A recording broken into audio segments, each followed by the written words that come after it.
तत्व ज्ञान प्रेमियों, पृथ्वी पर नर और नारी ही माया और पुरुष हैं। नर के जीवन में नारी बहुत बड़ी भूमिका अदा करती है। नारियां यदि नहीं रहती तो ये पृथ्वी मरुस्थल जैसा लगती। नारियों ने अनेकानेक महापुरुषों को बनाने में महत्वपूर्ण भूमिका अदा की है। तभी तो इंग्लिश के सुप्रसिद्ध नॉवेलिस्ट D.H. लॉरेंस कहते हैं, you cannot expect anything without having a woman at my back. आप बिना मेरे पीठ पर एक स्त्री को रहे हुए मुझसे कोई उम्मीद नहीं कर सकते हैं। नारी का भारी महत्व है पुरुषों के भविष्य निर्माण में। आपने सूरदास का नाम सुना होगा। सूरदास जन्मांध नहीं थे,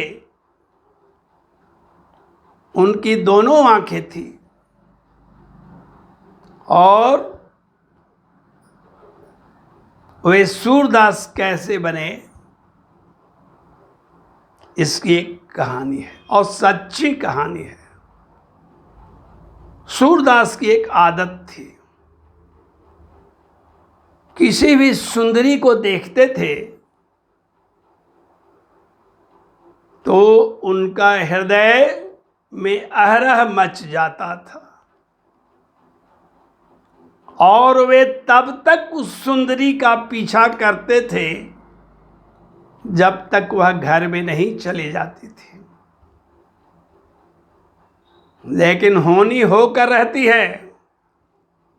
एक दिन की बात है, सूरदास ने एक सुंदरी देखी, अति सुंदरी थी। वह उसका पीछा करते करते उसके घर के पास पहुंच गए। उसके पति ने देखा तो कहा कि क्या बात है, आप यहाँ क्यों खड़े हैं? तो मुझे प्यास लगी हुई है, जल पिला दीजिए। उसके पति ने लाकर जल दिया तो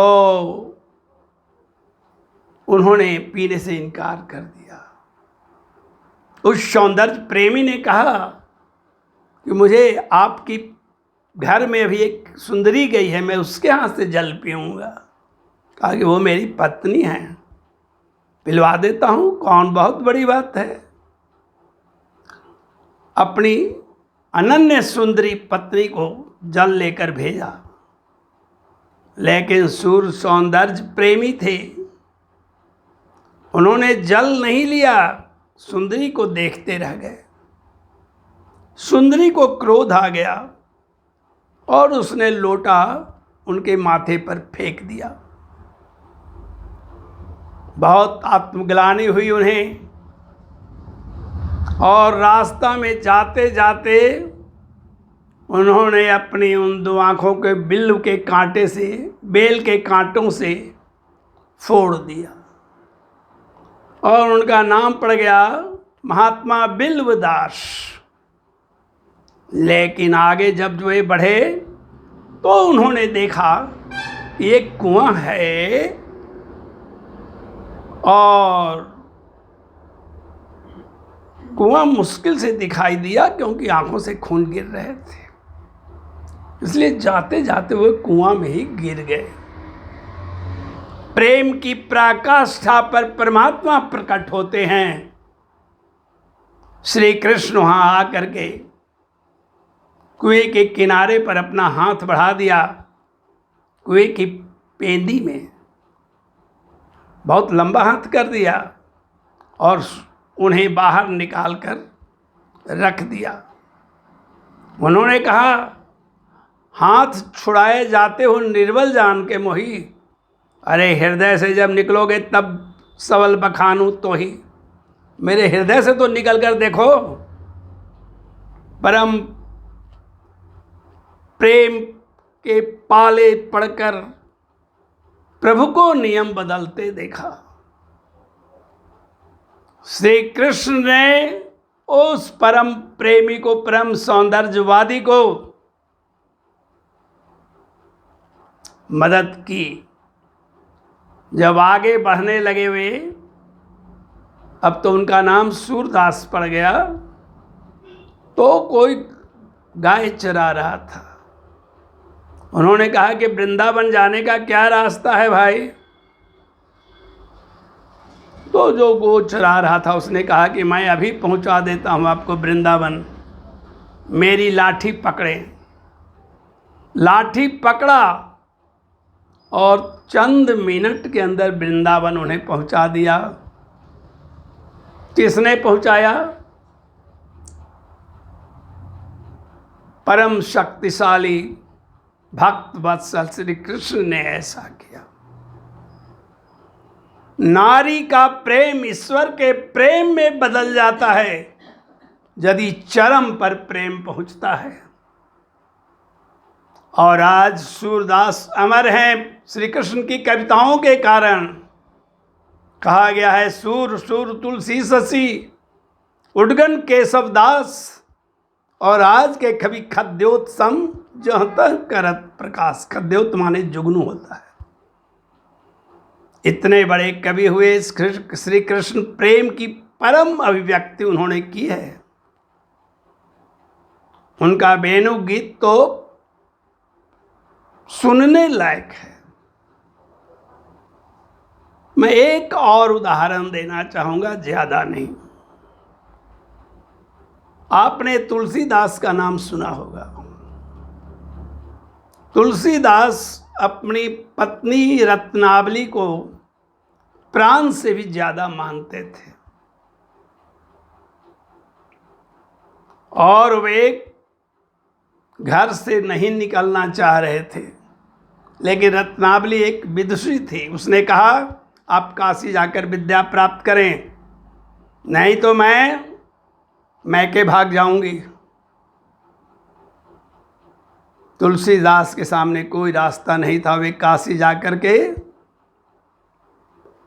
अध्ययन को अंतिम स्तर तक अंजाम दिया और भारी विद्वान बन करके जब अपने घर लौटे, राजापुर में, बांदा जिला में राजापुर है, तो देखा कि पत्नी नहीं है।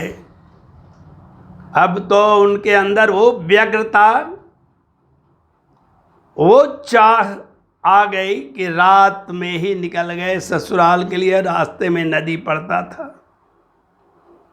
जब प्रबल प्रेम के रास्ते कोई चलता है, प्रभु सारे विघ्नों को हटा देते हैं। वही हुआ तुलसी के दास। तुलसी के साथ यही हुआ। नदी में देखते हैं कि एक मुर्दा तैर रहा है। मुर्दा पर बैठ करके वे चले गए नदी पार। जब घर पहुंचते हैं तो ताला लगा हुआ है, कैसे जाएं अंदर? तो एक बड़ा नाग जो है वो दीवार से लटक रहा था। उसकी पूंछ को पकड़ करके और आंगन में कूद गए। प्रेमियों के सामने कोई भय नहीं होता है। प्रेमी अपनी जान भी देने के लिए तैयार रहते हैं प्रेम की चरम सीमा में। वहां पर अपनी पत्नी का मुख देखने के बाद उन्हें भारी शांति मिली। लेकिन पत्नी ने कहा, जितना मेहनत करके तुम मुझे देखने आए हो, अगर श्री राम के लिए उतना ही मेहनत करता तो तेरा जीवन सफल न हो जाता। शर्म तुम्हें नहीं आती है? हाड़ मांस के शरीर के लिए जान दे रहे हो। यहीं पर तुलसी के जीवन में एक बहुत बड़ा मोड़ आया, और उतने बड़े मोड़ आया कि उन्होंने सर्वस्व त्याग कर वैराग्य धारण किया, और उसके बाद दुनिया का सबसे महान ग्रंथ रामचरितमानस की रचना की, जो आज हमारे लिए टॉर्च की तरह प्रकाश दिखा रहा है। मेरा कहने का मतलब, नारियों का पुरुषों के जीवन निर्माण में भारी भूमिका होती है। ऐसी ही मैं आज एक कहानी कहना चाहूँगा भर्तृहरि के बारे में। भर्तृहरि, जिसे लोग भर्तहरि भी कहते हैं, आपने उनका नाम सुना होगा। वही उज्जैन के रहने वाले थे, और उनके पिता चंद्रसेन थे। चंद्रसेन भगवान महाकाल का महान भक्त थे। भर्तृहरि चंद्रसेन के बाद राजा बने। राजा बने तो उनके राज्य की शासन प्रणाली महान थी। उन्हें 3 रानियां थीं, लेकिन तीसरी रानी जो थी, जिसका नाम पिंगला था, उससे बहुत अधिक प्रेम करते थे। वे पिंगला के प्रेम में पागल थे।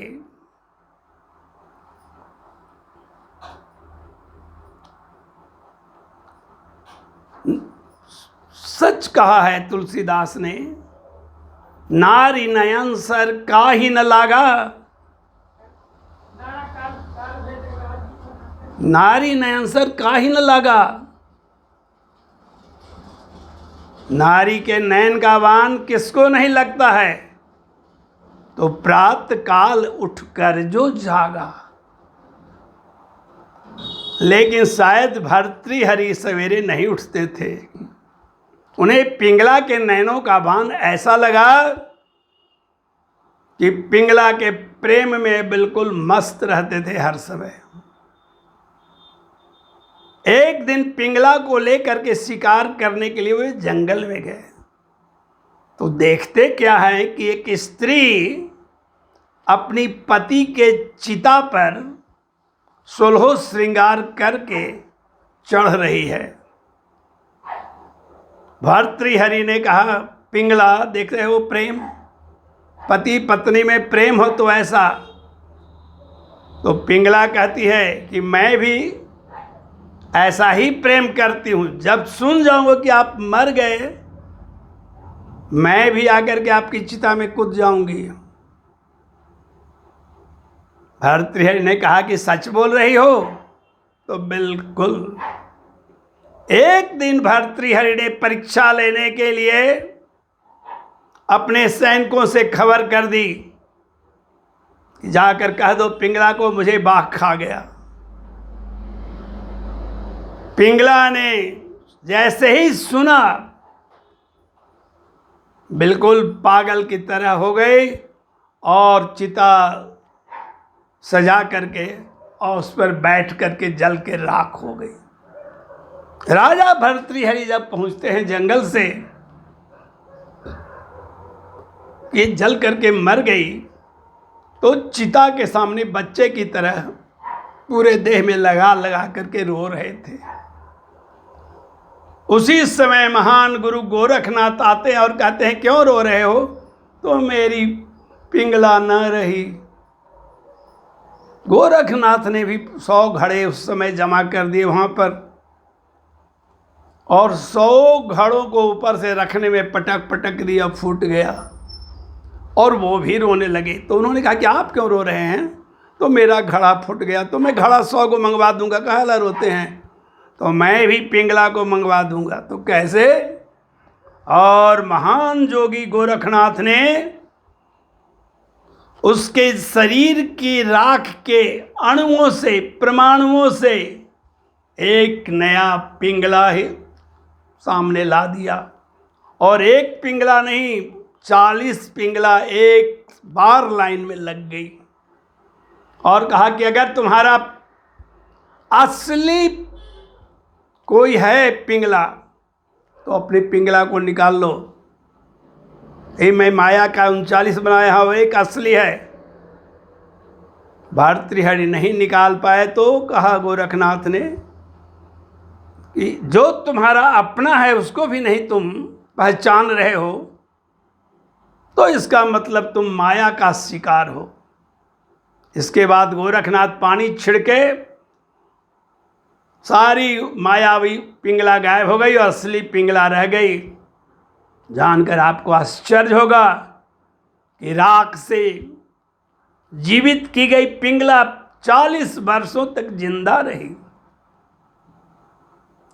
लेकिन एक दिन की बात है, गोरखनाथ फिर प्रकट हुए। गोरखनाथ सब जानते थे, अंतर्यामी थे, भगवान शिव के बहुत सच्चे भक्त थे। आज भी गोरखपुर में उनका आश्रम है और अभी महान योगी आदित्यनाथ उन्हीं की परंपरा में इस समय हैं। गोरखनाथ ने कहा कि तुम मेरा शिष्य बनो और शिष्य बन करके दक्षिणा अपना चुकाओ। गोरखनाथ ने उन्हें शिष्य बना लिया और वे पिंगला के साथ रह ही रहे थे कि गोरखनाथ ने शिष्य बनाने के बाद एक फल दिया। उस फल को खाने का परिणाम था कि आदमी कभी बुढ़ा नहीं होता, सब दिन युवा रह जाता। महात्मा का दिया हुआ प्रसाद था। भर्तृहरि ने यह फल ले जाकर अपनी पत्नी पिंगला को दे दिया कि पिंगले तुम ये फल खाओ और चीर जौवन तुम्हारा जो रहेगा तब ना मैं खुश रहूँगा। लेकिन पिंगला ने उस फल को एक कोतवाल को दे दिया। क्यों कि त्रिया चरित्रम पुरुषस्य भाग्यम दैवो न जानती कथम अपि मनुष्यम। पिंगला परोक्ष रूप से उस कोतवाल से प्रेम कर रही थी और उसने सोचा कि यदि कोतवाल जवान रहेगा तो मेरा आनंद की धारा बहती रहेगी, मेरी आनंद की धारा बहती रहेगी। कोतवाल एक वेश्या से प्रेम करता था, उसने जाकर के वह अमर फल एक वेश्या को दे दिया कि वेश्या मेरी अगर जवान रहेगी तो मेरा जीवन धन्य रहेगा। वेश्या ने सोचा कि मैं जवान रहकर क्या करूँगी, हमारा राजा सबसे महत्वपूर्ण है, उसका शासन से हम लोग खुश हैं। जाकर उसने वह फल दे दिया भर्तृहरि को। भर्तृहरि ने कहा कि कहाँ से लाया, तो मुझे कोतवाल ने दिया है। कोतवाल को पूछा कि कहाँ से लाया तुम, तो मुझे पिंगला जी ने दिया है। पिंगला ने को बुलाया, कहा कि तुम क्या प्रेम मुझसे मेरे अलावे और किसी से करती हो। पिंगला ने कहा कि मैं प्रेम करती हूँ लेकिन मुझे आपका भाई भी छोड़ता है, विक्रम बहुत छेड़ता रहता है। गोरखनाथ का शिष्य भर्तृहरि ने अपने भाई को घर से बाहर निकाल दिया। लेकिन सच्चाई का और जब पता लगा तो उन्होंने कहा कि मैं संन्यास ले लूँगा और जिस भाई को मैं भगाया हूँ उसे बुलाता हूँ, वही राजा बनेगा। राजा विक्रमादित्य के नाम से जाना गया। पिंगला बहुत दुखी थी, लेकिन जाते वक्त जब घर से निकले भर्तृहरि तो उन्होंने कहा कि घबराओ नहीं, जीवन तुम्हारा दुख से नहीं बीतेगा, मुझे जाने का आदेश दो। पिंगला के आदेश के बारे में चले, लेकिन रास्ते में उन्हें मन तंग करने लग गया। किस लिए जानते हैं? हलवा बन रहा था एक हलवाई के दुकान पर। उन्होंने कहा कि अरे भाई थोड़ा हलवा चखने के लिए दोगे? हलवाई ने कहा कि मुफ्त में मैं तो जहर भी नहीं मिलता ही तो हलवा है, जाओ ईंटा के भट्ठा पर कमा करके आवो। मन क्या क्या नहीं मनुष्य से करवाता है। मन ही सारे शैतानी का जड़ है। मन ही हमें ईश्वर से नहीं मिलने देता है। गोरखनाथ गए, ईंट के भट्ठे पर काम किया और हलवा मिला अच्छा मात्रा में, आधा किलो हलवा में आधा किलो गोबर मिला दिया उन्होंने और मुंह को ठूसने लगे कि लो खाओ हलवा, हमको से भट्ठा पर काम अब करवाते हो महाराजा से। और इस प्रकार मुंह से गोबर और हलवा मिल करके कहीं पचेगा, वॉमिट करने लगे। और इसके बाद जाकर के कुल्ला किया, कुआं के पास जाकर और कहा कि आज से यदि तुम कोई भी चीज़ के लिए लपाया तो तुम्हारी दुर्गति कर दूंगे रे मन। और जा करके उन्होंने कठिन तपस्या की, घनघोर तपस्या की और आत्मज्ञान पाया।